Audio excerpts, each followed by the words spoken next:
Once upon a time, there was a guy named Skarekrow. Not me, this one. He went into the police station and said, blah, blah, blah, blah, blah. They handed him a phone and tried to shoot him. So he took his Pez dispensers out of his rectum and farted. Everyone died. But then his head grew to gigantic proportions and Batman appeared. Batman didn't like Scarecrow's giant head, so he got mad and threw a skateboard at his face. The newscaster talked about stuff. He talked about windows that were on fire, a guy sleeping in the street, and a crying Barney Fife. Then he became angry. The TV turned off, and so Skarekrow showed his ass to a kid. This is fun. Skarekrow, satisfied with flashing the small child, walked away. But the kid, who looked remarkably like Sherman from the Mr. Peabody cartoons, decided to follow him. So Skarekrow grabbed the kid around the throat and said, look forward, look through the panel, break the fourth wall. And so we all looked at him like the Rugrats waking up in the morning. Superman showed up with the word Superman.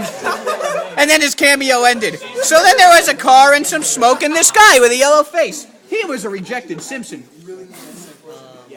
So Commissioner Gordon got on the phone to the sad man and said, fuck you.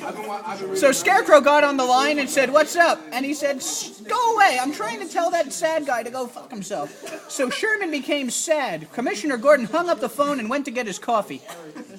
The Batmobile drove through town and crashed into a TV where Skarekrow once again bent over to look at the TV and Sherman looked at his ass. Sherman's perverted like that. This is a good story. Then the whole city was on fire, and birds showed up. Skarekrow went dementedly happy for a short period of time, and smiled a grin of impossible glee.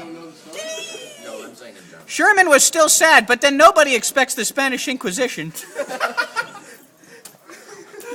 What the fuck? Even I gotta question that one. Does it seriously say that? No, but it sure as hell implies it.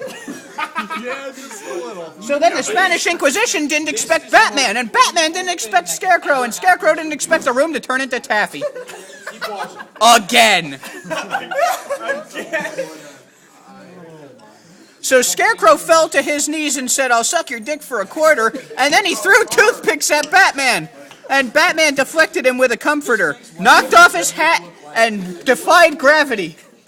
So Skarekrow kicked him in the face because gravity is a law and you should obey the law. My hair lets me defy gravity. So Skarekrow kicked him in the face again, and then Skarekrow kicked him in the face, but then he fell down. And Skarekrow strangled him to give him the David Carradine sexual experience. The Spanish Inquisition threw a net over both of them because it was funny like that. The Spanish Inquisition guy then introduced himself and said, haha, I have caught you, for I am Dangerous Steve. Dangerous Steve reached through an electrical lamp and set everybody on fire. Dangerous Steve then took out his baton and held the gay pride parade. He danced around the net for a while, then Dangerous Steve fell down. Then advertisements occurred. Skarekrow escaped the net first and said, Jesus Christ, that was a weird fuck. Batman cried and then had a really bad LSD trip in which his head decided to resemble Gary Busey. So Skarekrow determined that Gary Busey was Batman, tied him up again in the net, and Batman took a crap. Skarekrow was mad, so he tripped over a table and then made a sad face. Then a clock showed up, and Skarekrow's head grew to ginormous proportions. The little kid was angry, so he ran away and fell off the back of the wagon, broke his leg, and got dysentery. Batman doesn't like dysentery, so he punched Skarekrow in the face. Then he realized, oh shit, in our fun day, we set the entire city on fire. Dangerous Steve thought he was falling off the building, but didn't realize he was on the roof holding onto a rope, because he's an idiot. Sherman thought that he was on the top of the building, because he thought Dangerous Steve was falling, so he decided to go for a walk. He fell to his death. So Batman grabbed Dangerous Steve and said, where's my money, bitch? So he bent him over and sodomized him and swung off into the moonlight. And then words happened. The end. That was the best story ever. What else is there?